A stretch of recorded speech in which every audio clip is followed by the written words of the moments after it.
What is going on? Welcome to No Chill Promos. How y'all doing? Hope having a blessed weekend so far. And before I get into this review for this week's TNA, just gotta do a quick shout out to all subscribers to the channel and to the followers on Rumble. Back again at 147.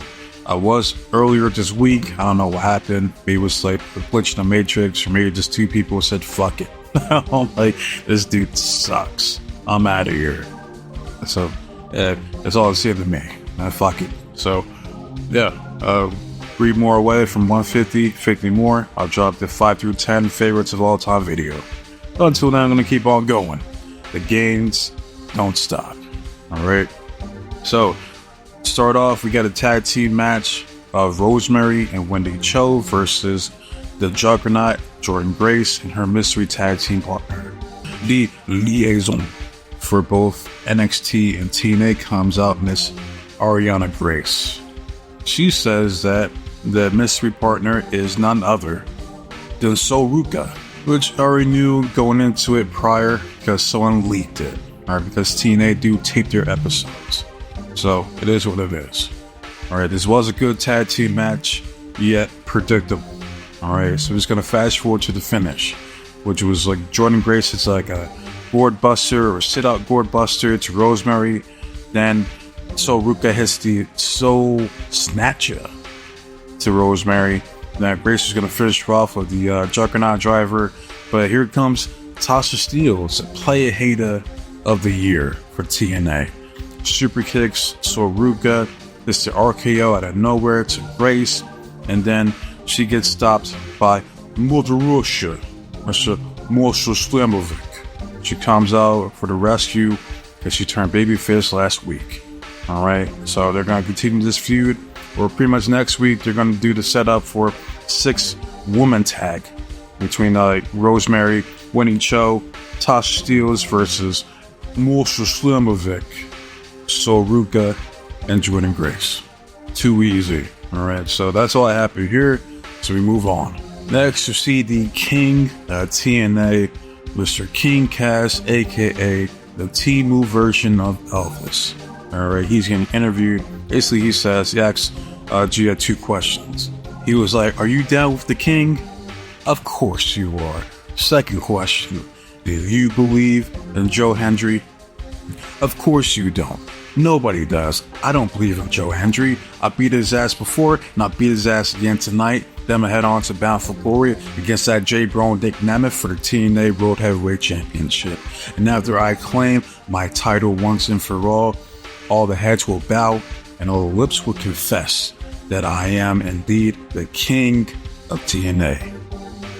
And that's all he really said here. He said some other shit, but who cares? So that's basically the gist of what he said here. Alright, so we move on. Next, we get the match between Laredo Kid versus Jonathan the Octopus Gresham, who is back now to just being regular old technical wrestler Jonathan Gresham. And the only thing about Jonathan is, like, my goodness, is he's short. I mean, like he's jacked as shit, but he's about the, I think Kevin Hart and Joe Rogan were taller than old Gresham here, man. My goodness. But this was arguably probably my favorite match of the night. This is the main event. But I definitely did enjoy this match, but I'm just gonna fast forward to the finish. But there was at one point where Laredo Kid does the Three Amigos. Rest in peace to Eddie Guerrero, because he was from El Paso, Texas. Viva la raza, Simone. And for those of you that don't know, that Matt Rewold, or aka Aiden English on commentary, is married to one of Eddie Guerrero's daughters, so he popped on commentary for it. I'm always down to see people pay tribute or pay homage to my favorite wrestler of all time. Alright, but this was a good, solid technical match. Alright, but I'm gonna fast forward to the finish to where Gresham, because he was working on Laredo's leg, his left leg, I believe, that the whole match, to where he gets him down and just repeated leg smashes to the point where Laredo has to tap out. Alright, So your winner is Jonathan Gresham, which I don't know if they're teasing him turning heel again, because he kept going even after the match ended. So I don't fucking know. Interesting though. But that's all that happened here, so we move on. And we see Mike Santana backstage. He was like, oh, they thought this was a game, huh? Well, they about to find out real quick. Praise to God. And he just barges into the System's locker room. And you know, like the sound effects from, like, if you're watching like Looney Tunes or like a 70s or 80s sitcom, this is what they did here. You hear Brian Myers, he's like, whoa, up, ow, ooh.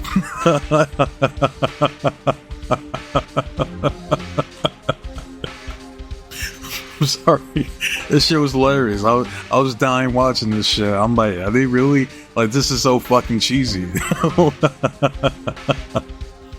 You hear like the fucking, like the fake sound effect or like furniture fucking being thrown and shit like that. Like, this shit was stupid but hilarious. All right, I like it. All right, so we move on. You get a 6-man tag match between ABC. I hate their theme song. And Zachary Wentz versus Speedball Mike Bailey, Leon Slater, and Kushida. Another good match. We're just gonna fast forward to the finish, which was Zachary Wentz, his like a running bicycle D to Leon Slater. It's the UFO cutter for the 1, 2, 3. Because he has to look strong going into the CW premiere next week for NXT. And most likely, I have Wesley going over in that match. But I wouldn't be surprised if Zachary goes over. The match itself should be good. But as far as tonight, you already know that Zachary wasn't going to do the JOB tonight. So we move on. Next, we see your boy Hammer, Alexander Hammerstone, and what's my name? Something. Mr. Jake something. And it looked like Hammerstone was giving him tips on how to get gains, just like your boy Hammer. But they get interrupted by Cody Deaner. He looks at Jake and he was like, look, cousin, you know, like, I've been where you're at, all right? But you don't have to go down the same path that I did, all right? And you got bad people giving you bad advice. And Hammerstone was like, who the hell do you think you are? And who the hell are you to give advice to Jake something anyway? When you look at us, this is what champions look like, not pipsqueaks like you. Just look at you, man. It's pathetic. All right, and if you want to prove yourself, well, why don't you prove it in the ring? Cody Deaner bucks up, and he was like, I don't give up on family, and I don't back down from a challenge. Even though it might not be the smartest idea, but I can't wait to punch you right in the face for the people. And that's it. So we move on. We get a video package for the unhinged Mike Santana. He says, yea, through a walk through the valley of the shadow of death, I will fear no evil. All right. He says, I told you guys, you thought I was playing, huh? Like, you're in my world now. I fear no man, no evil. You're in my playground now. And I'm just getting started. I don't care if it takes how many days, how many weeks, how many months.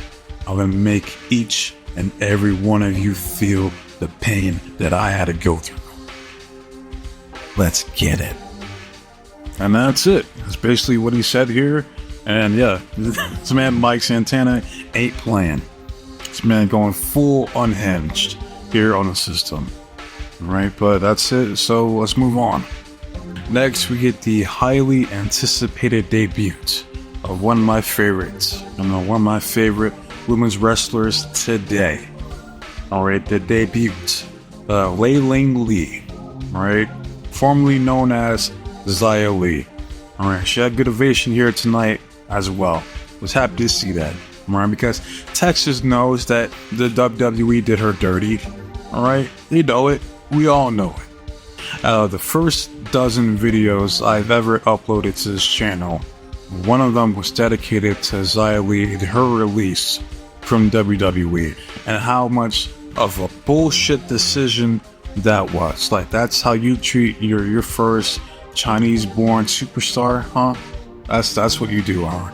Like, you push her for a couple weeks, we don't see her for the next 8 years, and then she gets released. Well, now this is TNA's chance to show NXT, Raw, SmackDown how it's done. Alright, this is how you should have pushed Xia Li, aka now known as Leiling Lee. Alright, this was a good match, a good opener, a good first match here in TNA. And her opponent was Hyan. And as much as I like her, I'm sorry, you gotta do the JOB, and it's for the greater good.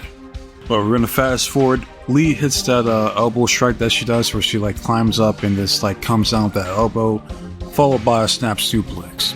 Fast forward, we see Hyan hits a mat slam and then tries to stomp on the butthole and Lee, because on the outside, Lee hit a running soccer kick to Hyan here, so that was payback. All right. Fast forward, see Hyan hits this nasty combination. It was like a knee strike into a face buster into a back suplex. All right, just like in that order. All right, this was sick. You know, I look good here too. She's another one I'll like to see get signed to TNA. They could use her 100%. All right, but we're gonna fast forward. Lee hits a bunch of clotheslines into a neck breaker. Fast forward, she hits kind of like a, I don't know what you call this, like an inverted or reverse airplane spin, basically. And then she hits the her finisher was kind of like Kofi Kingston's Trouble in Paradise, but Tommy Boy on commentary called it Thunderstruck. So I guess that's the name of her finisher. Oh, and for some reason the crowd was chanting, "We want tables, we want tables." Like, why?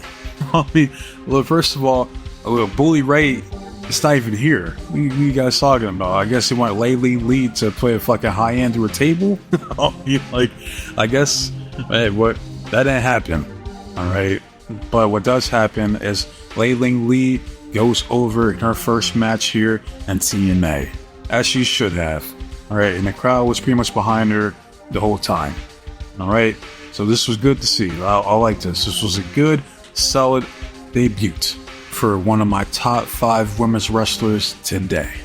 And don't worry, eventually when I get more subs, maybe when I get like 400 or 500, I'll do my top 5 favorite women's wrestlers today. I'll cross that bridge when I get to it. Next, we see Leon Slater talking to Speedball Mike Bailey backstage. He apologizes for being a jobber. Speedball says, "Don't apologize, Leon. Alright, you're in the X division, the most competitive division in the world. But here's one piece of advice. Chin up, chest out, keep moving forward, because you are the future of the X division." He walks away, and that's it for this segment. So we move on. Next, we see the Hardy Boys talking to ABC, ABC, ABC. I'm sorry, I hate these fucking names. You got, like I said, ABC, CEO, DMD, fucking STP, fucking MJF. I'm tired of it, man. I'm fucking tired of it. Even though MJF's fine, because he doesn't fucking have some cheesy, corny ass fucking theme song that says MJF, MJF, MJF. Thank God for that. So, real quick, big ups to Maxwell, because I found out that he's gonna be in Happy Gilmore 2. And I just hope the movie is funny. I really do, because I can't remember the last funny fucking Adam Sandler movie I watched. Alright, and I like Adam Sandler. I grew up watching fucking with The Water Boy, fucking Happy Gilmore, trying to think, Little Nicky, for instance. So yeah, I hope it's good. I will be watching that. So, but I digress. Going back to Hardy's and ABC, basically Hardy's were like, it doesn't matter if it's the system or if it's you guys. Well, we're letting you know that we're coming for the TNA tag team titles. And then Jeff was like, choo, choo, choo. Like, what? Oh my God, shit you not. If you go back and watch that shit, that's exactly what he does. Like, what the fuck is going on with this man, Jeff, man? Like, I've seen his, I've seen clips of his, cringe-ass TikToks that he's been making, with himself and his kids. I'm like, yeah, that's some white people shit right there. What the fuck's he doing? I have no idea. But I digress and I move on. Next, we get a promo from the walking weapon himself, Kirk Alexander. And before he can even speak, the crowd chants, "You tapped out. You tapped out. You tapped out." Alexander was like, okay, yeah, I deserve that. You got it. But listen, I didn't believe in Joe Hendry because I didn't think that Joe Hendry believes in Joe Hendry. But he proved me wrong at Victory Road. And the crowd chants, "You tapped out. You tapped out." Alexander says, "I have an array of emotions when I look down at these 3 letters and I look back and I reflect on my 6-year career here in TNA. All the ups, all the downs, performing week in and week out in front of all you fans, just like the fans here in San Antonio, Texas." Crowd cheers, but he was like, there was a friend that came to me in the back in my time in league. He showed me the error of my ways. And it's been weighing on me, so I would like for him to come out here right now so I could talk to him man to man. So then we see Eric Young, EY coming out. EY says, like, you're looking at the real walking weapon. And the crowd chants, they pop whatever, right? He was like, "I'm so glad to have you back. The real Josh Alexander. All right. And I may be the lifeblood of TNA, but you are the heartbeat of TNA." And that's all they really said here. So they showed each other love. And then before Eric Young could get out the ring, Josh hits a German suplex. Kirk Alexander says, "See the error of my ways? Me? Like, I'm exactly who I need to be. And if you can't see that, then I'll burn this place to the ground with you." Right? And before he could hit the C4 spike, Steve Macklin comes in for the save. Right? But fast forward, we see the tag team Sinner and Saint. I don't know their fucking names. All right? One looks like Drew Gulak, the other one looks like fucking a young version of Danny Burch. So they come out, they both attack Macklin and EY. Then Alexander hits the C4 spike to Macklin. All right, and that's how we end the segment. So I guess Alexander has himself a new stable. All right, so this is interesting. All right, but I'm not gonna laugh. I was laughing when he hit that German on Eric Young because I'm like, ain't no way he's turning babyface again. Ain't no way. All right, so I was correct. So this was good to see. I like the segment, but we move on. Next, you see Santino Marella talking with Steph the Lander. Steph was like, maybe I could be an assistant to you. And Santino was like, I don't think that's such a good idea. You have a bad neck. This is a dangerous place. I think you need to take some time off. Get away from this place. And Matt Cardona shows up. I'm like, oh, look, boo-hoo. Yeah, your neck hurts. What are you still doing here, Steph? Right, get out of here. Nobody wants you here. And Santino was like, you're such a punk. What is your problem, huh? I am so tired of your bullshit. All right, so you know what? You want PCO? You got him. And then Matt was like, yeah, no problem. I'm always ready. And Santino was like, oh yeah, what? That's gonna be a Monsters Ball match. Matt Cardona said, what? What the fuck? Like, that's bullshit. I didn't agree to that. And Santino was like, that's too late. The match is official. Santino is up 6 points. Cardona has 4. I'm sorry, man. Santino kills me, man. That dude's hilarious. So that's all I have here, so let's move on. Next, we get a match between Heather Reckless versus Zaya Brookside. Right? Zaya, you see her rocking a 10-gallon hat because they're in Texas. And I'm not gonna lie, that's a good look for her, man. Both these ladies were looking good, especially Zaya. Alright, so I'm gonna fast forward. There's at some point, Heather's fucking extensions come out, and then you see Zaya just holding it like, the fuck? I'm like, really? Throws it to the ground, and hits a snap suplex to Reckless. Fast forward to the finish. Basically, Ash by Elegance. Causes the distraction once again. Heather hits the rarefied air, which is Ash's finisher, and she kind of does it better than her. Not gonna lie. For the 1, 2, 3. So once again, Zaya has to do a JLB. They're still not doing shit with her except for her losing and putting over Ash by elegance. It was a decent match for what it was, but I want to see them do more with Zaya Brookside. Alright, tired just seeing her just floundering there in the Knockouts division, just losing here and there. Occasionally gets to win. That's all she's really done so far. So I hope they do something more, like do more with Zaya Brookside, alright? That's all I'm asking. So we move on. Next we see Ash by Elegance and her concierge talking with Heather Reckless backstage. And the concierge was like, I don't know, there's something about you, kid. Like, you have some sort of pizzazz to you, but you're missing something. And that something is elegance. So come with me, alright? Me and Ash are gonna show you just exactly what you are missing. And that's it, so we move on. Now finally we get the main event. King Cass versus I Believe in Joe Hendry. Dun, dun. To determine the #1 contender for the TNA World Heavyweight Championship. And we see the current TNA World Champion himself, the Wanted Man, Nick Nemeth, coming out for commentary the same way King Cass came out for commentary during his match against Moose at Victory Road. Alright? And he was telling Matt there not to touch his belt. It's like, you can look, but you can't touch. Alright? So they do the entrances. You got King Cass talking shit to the fans. Alright? And he always tells Jay to tell the world that he is the king of TNA. But before she could, Joe Hendry stops her. Alright, Joe says that, hey, it's San Antonio. Do you think I should be the ring announcer for King Cass? And they're like, yeah.